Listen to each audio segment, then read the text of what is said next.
All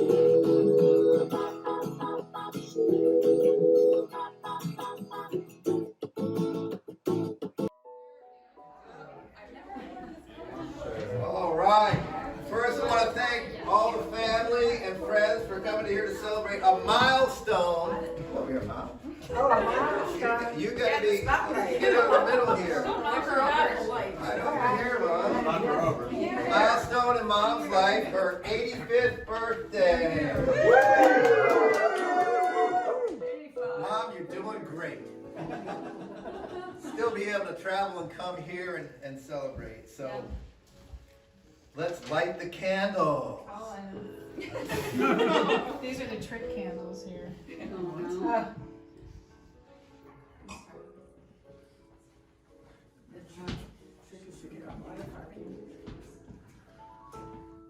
Oh, look at that, that pretty one. That's lovely. Look I'm at that. really All pleased for to be you. here. All right, ready? We're going to sing happy birthday. Oh. Happy birthday to you. Happy birthday to you. Happy birthday, dear Mom. Happy birthday to you. Woo! You're gonna cut the cake. It's just a ceremonial cut, okay? No, you gotta blow that candle. You gotta blow out the candles. Make a wish, huh? Good. Now you got one cut. Everyone got a picture of the cut? You ready? Yeah. There you go. Beautiful. Yeah, you gotta cut the other piece too. Good. Oh, I have to cut the other side? Yeah, just cut one piece. Cut a slice. All right. All right. All right. So come here, Mom. I wanted to note a few things about Mom. First of all, Mom is a giver. Absolutely. She volunteered to be the caretaker for both Grandpa and for Barry. Requires so much patience and understanding. And Mom is a saint. Oh, I hope not. Just to sacrifice what's needed day in, day out for that. And I knew Grandpa was happier at the end of his life for being with a family in a home. And you provided that. We're So counting on you to take care of us, Judy. If I live long enough, I'd be happy. Mom is very social. She likes people. She likes to meet people. I took her out to dinner with my friends and she had a great time. She can chat with anyone on many subjects. And a conversation with Mom will never go silent. Mom is open-minded and non-judgmental. Absolutely. People find her sincerity and her empathy. Mom is sweet, kind, and appreciative. Wants everyone to be happy and looks for the silver lining. Right? The glass is half full, right? Glass is always half full. Mom is not nosy, doesn't pry, only offers advice if asked. She helped me throughout my life, helping with my homework, buying our first house, starting my business, and figuring out how all of Dad's affairs, which he couldn't do. Mom called me and said, I feel really bad, I can't come to Thanksgiving. This has been a few years ago. She said, I had a fall. Oh, that's right. Mom fell through the garage ceiling onto a cement floor. She said, but I have good bones, I'll heal. I did. She felt so bad about missing family and Thanksgiving, but did not complain about her tragedy. So that's how Mom is. I was very lucky. You were lucky. You Very, healed up so well. I believe I got my liberal leanings from Mom back in the late 60s. Oh, you did. Oh, did you ever? When we lived in Berkeley, Mom took me to rallies. We formed a human chain at the People's Park in front of a big bulldozer. Monica was there. She was in a stroller. I was holding a stroller in one hand and a stretcher on the other in front of the big bulldozer. But we saved the park. In fact, there was a song, you know about it, Yellow Taxi from Joni Mitchell? Sure. Yeah. She took us to a rock concert during the Summer of Love. I saw the Grateful Dead when I was 6. And it was free. And we painted our VW Beetle Oh my God. to look like Herbie the Love Bug. Does everyone remember that? You painted Monica too. Luckily, I gave them all water-soluble paint. When we moved to Ingomar Street, I was in 7th grade, and Mom ran a group house to help pay the mortgage. And she got along with everyone. And I learned a lot from living with boarders. And we ran a group house in DC, Beth and I did. And we ended up having to help pay mortgage too. I don't think I would have ever done that had I not been part of a group house with you. So I thank you for all those moms. And now, now she runs the group house now. Yeah. So it's working out just fine. So I think I'll turn it over to Monica. And you all got prepared with your stories, so we're looking forward to that. Oh, we wanted to do the toast. Yeah, I'll give more of a toast. So I'm Yeah. going to give a toast to my mom, who was, I would say, one of the most independent women that I have known. Intelligent, always career-minded, but always knew that she took care of us as children, which was a great role model for me, and I hope for my kids. Just always been there for us when we need, but not intrusive. I was thinking the best maybe term for her parenting style is the don't ask, don't tell. I think you're right. She did a good job, and we're proud of her for all that she's done. So happy 85th birthday, and a toast. All right. Cheers. Here, here. I would really like to thank my children, Mike and Monica, for being the most supportive and loving and respectful kids that anybody could ever have. I've known them all their lives, and I can tell you that they have been my supporters and my dearest friends in lots of ways. Through all kinds of stuff, things good, bad, and different. They've been there with me and for me, and I'm very, very grateful. Thank you. All right. Let's start off with the grandkids. Zita, why don't you kick off? Okay. Well, something that I wasn't planning on saying, but really occurred to me is that not everyone makes it to this age. So can we have a round of applause? It's amazing.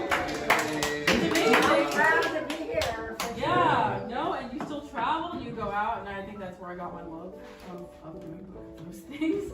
Grandma loves restaurants, Grandma loves traveling, Grandma loves meeting people, and you pass that right on to me. So thank you for that. But I have so many great memories. I'm not going to say. Of course, I don't have time. Other people have to make speeches too. But I remember my very, very early memories were Blue Goose. Like very early, like 3 or 4. That's where you I remember. Do you remember that thing? I remember going there, and then I remember all the times we went to the beach with the Marksteins and everyone, and just really enjoying that family time. And yes, Funland. Like we remember that. Times the boardwalk, times the beach. I mean, those are some of the best times growing up. And fast forward many years to our San Francisco trip. Grandma and I got up at 3:30 in the morning to get on a 6 a.m. flight out of Baltimore BWI Airport, flew to Atlanta, flew to San Francisco, stressing out the whole time that we were going to miss our flights, but we didn't. Grandma was a trooper, right? So, I mean, it's like I said, at this age is amazing that you're still traveling, doing all these things. We got to see Gladys, we got to see family, we got to see Indian Rock Avenue, where you all lived in the 60s, which according to Grandma looks exactly the same. It is actually a little bit worse. You said you really took care of it. The people who live there now don't take care of it. Oh, that was the house. They didn't fix this back up. Okay, so you made it look great, and now it doesn't look great. At least you have those great memories. But I'm very happy, and a story I want to tell about. Actually, this was New Year's Eve of last year in San Francisco, and Ubers were very expensive to get to our restaurant. I remember, so we decided to walk. We Well, for the most part, we watched the restaurant. And we had to go through this tunnel. And I don't know if you remember the tunnel. I remember the tunnel. A little sketchy. It was pretty sketchy. I was a little freaked out, but we made it through. And like I said, you were a trooper, and I'm happy about that. And we had a great time. And I'm really happy we've had that trip. I hope we have many more. Now I work at the school that Grandma started or co-founded. That's right. Well, pretty much, I started with the support of the organization. Right. So basically, you gave me a job. So I'm appreciative of that. Love the school. I mean, that's exactly how you explained it. So very happy for that. And yeah, my speech is done. Somebody else can start. The story that I wanted to tell is one that, I don't even know if you remember this, but it was when you were visiting us in Massachusetts. It must have been for my college graduation or maybe Melissa's. No, probably not. High school? I don't know. Maybe it was mine. I don't know. Whatever it was. And I remember I made a sangria, which is, for those who don't know, the wine and alcohol mixed with fresh fruit. And the fruit soaks up all the alcohol and kind of makes a nice desserty tasting dish. And Grandma didn't want to finish hers that night because she said it was a little strong. And she decided that she was going to put it in the fridge for later. And we all forgot about it and went to bed. And the next morning I came downstairs and Grandma was eating a bowl of fresh fruit. And I remember being like, Grandma, you seem really a little tired. And it turned out she had eaten the fruit in the morning that was soaking in the alcohol overnight and was very, very sleepy for the rest of the day. And that always made me laugh. And I just thought, that is so Grandma to be like, whatever. She's like, whatever, oh well. And carried on with the rest of her day. And yeah, I'll always remember that. It's just kind of your good attitude and, oh, well, this isn't going as planned, but we're just going to keep going with what we have to do. So, cheers to you. Grandma, I've always looked to you as my prime example of a strong, intelligent, independent woman, and that's really had such an impact on me as I'm coming of age. And growing up, you would always tell me about your journey in education through Smith and everything, and then working in education as a principal, and I always found everything that you said about that so profound and how much you valued education and your career, and I think that really impacted me so much to make the most out of my education and my career. And the other thing I wanted to say was that you always just give so much unconditional love and support and acceptance, echoing what everyone else has said already. I've just always appreciated how much you make everyone feel so safe and accepted and understood no matter what. So much unconditional love comes from you, and we all appreciate you so much. So happy birthday, Grandma. Favorite grandson. And I always loved talking to Grandma. Like, we talked for like over an hour a few days ago, and I always value your advice a lot, and you make me laugh a lot. And it's always a very easy and fun conversation. And last year when I graduated high school, you came down for my came up for my graduation and my prom, and that was really nice of you to do so, and that was a fun time. So happy birthday. Thank you. She's my favorite mother-in-law. to cop a phrase from Eric, being the favorite grandson. I've known Judy, I've known Mike close to 40 years now, right? Something like that, since we started dating before we got married. And Judy's always been a great person for me to talk to. Sometimes I call her, and I think the operative word is that she's never been judgmental. And never meddlesome. You always hear about the meddlesome kind of horror show in-laws, and Judy's never been that one for me. So Maybe for you. it's been 40 years of knowing her and having the privilege of that relationship.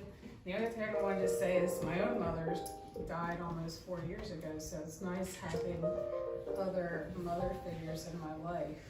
People who, so I look to Judy as another mother. Thank you so much, Oh, Beth. that's nice, Beth. Thank you. I'm very honored when you ask for my thoughts on anything. Well, you've been a big help with, when parenting, parenting advice. And Felt very I honored always when you enjoyed your asked. perspective. Zena's like, oh, I don't want to hear about that. Yeah, Judy would help me with a lot of things, and she always had basically, this too shall pass, and better things will come about, and that kind of steady hand at the tiller was good to have. So I appreciate it. Thank you. I've been very lucky because better things have come about so much in my life. And I don't take them for granted. I feel very, very blessed and lucky to have had all the good things in life. And I am just so happy to see everyone here. It really feels wonderful to have all of you here and just feel the love and the friendship and the care. So thank you all. Well, there might be some others. Hey, I like that. I like that, that's great. I love the reason. It's because you drove station wagons, which were forgotten in my family. Every time I heard you were picking me up for something, I was thrilled. I thought I was riding in a limo. Thank you. Great. Good. I drove a station wagon because when I graduated from college, my parents gave me a car. The car was a Volkswagen, about this big, the little Beetle. The Beetle. And I drove it for 10 years, including preschool carpool, stuffing all these little kids in there. And finally, it was painted a very peculiar, exotic looking bunch of colors by a bunch of 5-year-olds who also painted her hair. And so I said to my husband, we're leaving this car. We're just leaving it in a junkyard. When we move back to Washington, I am never driving a small car. I want the biggest vehicle you can possibly get. Station wagon. I want a station wagon big, and that's why we had it. As Marco would say, I'm very high maintenance, and you're the most low maintenance person, so I just really appreciate that. You really are such a go with the flow person, and I love, my dad's 96 in Sarasota, and she's in Venice, so we see her all the time when we visit. And you're always willing to go with whatever program we have. You're just very easygoing. You took us on 2 incredible trips to Dreams Resort in Mexico and Jamaica with Barry, and I really enjoyed those times, so appreciated that. And all good things. I'm really happy to have you as my mother-in-law. Happy birthday. Happy birthday. Great. 96. This is Mom's sister, Mary. Beth, don't forget the host. Yeah, Beth, we get Beth. Well, I knew her when she was a little girl. That was before the unconditional love.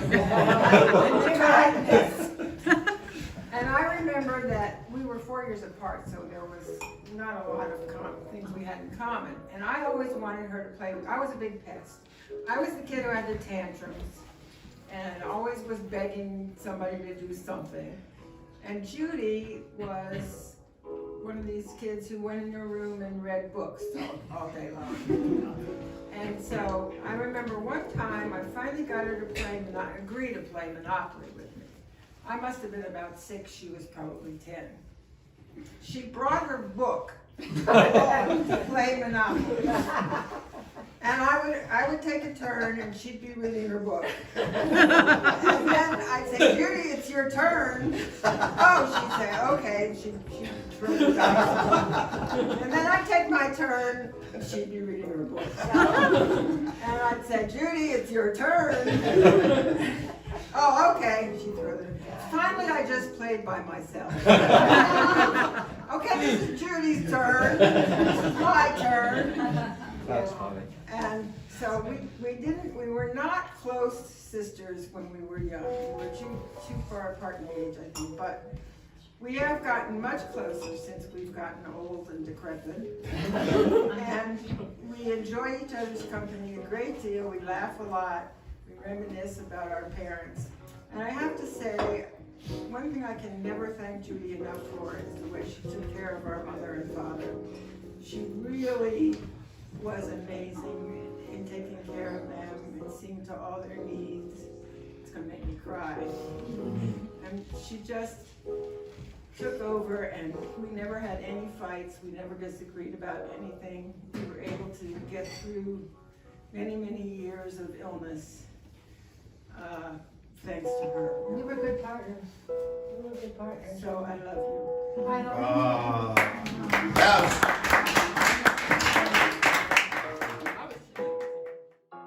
And I'm so glad that her family has noticed all of these, because she really is a remarkable woman and has been a friend for me over 45 years.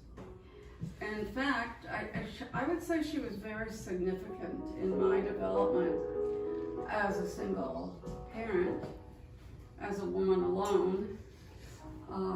She probably was the first woman I knew who embraced me and invited me into a circle of friends that have been very important to me for many, many, many years. And we were part of a women's group for many, many years, and it's true about her non-judgmental quality. It's remarkable how accepting she is of people and how much good advice she'll have if you ask, but she won't interfere.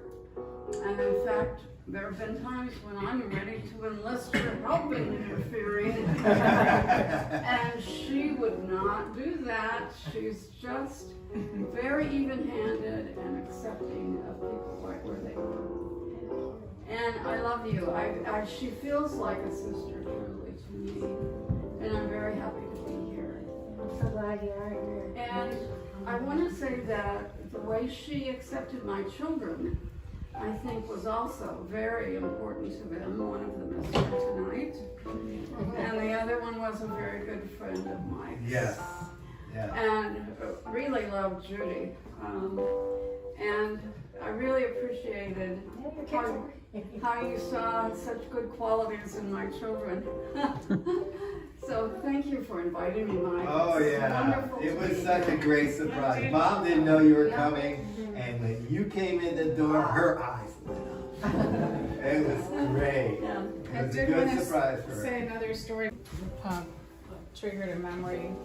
Judy used to take Zena to the beach in Delaware, which is also where you're living now. And Zena she started going for like a week when she was 3, which is a pretty young age to be away from your parents. Yeah. And one time, Zena was about 10, and she was home from a week with Judy. We're sitting in the living room, and Zena started sobbing, and I'm like, what's going on? She's like, I miss Grandma. We had fun at the beach. We had a good time. And I felt a little insulted, actually. I guess she didn't really, she never, got homesick or anything, which is a nice thing, because Judy, you were there the day she was born. I was there. Not in the delivery room, but. No, but shortly thereafter. And you took care of Zena, like, we went out, like, when Zena was about a month old, and you just had a familiarity with your grandmother, which is great. So close by. And it's a privilege to have, you, when you were in Carter Rock, to have you close at hand. That was super nice for me to have my granddaughter. But I remember I was at work, and a phone call comes from Mike. We're sort of in the middle of the morning, and hi, Mike. Zena is born. What? So I said to my staff, I've got to go see this baby. And they said, sure, just leave work by 3, we'll finish up everything. And by 3 o'clock it was pouring rain. I didn't have a raincoat. I got a plastic bag I put over my head.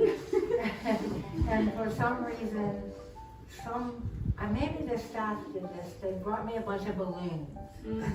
So I get in the car with all these balloons and I drive to the hospital, I get out, it's pouring rain, got all these helium balloons and a plastic bag over my head. And I appear at the hospital and I say, you know, where is Elizabeth Rogers?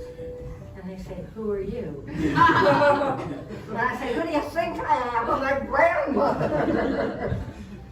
They promptly showed me where you were. 2022, the first cut of the turkey. Yeah. Oh wow, look at that, succulent and tender.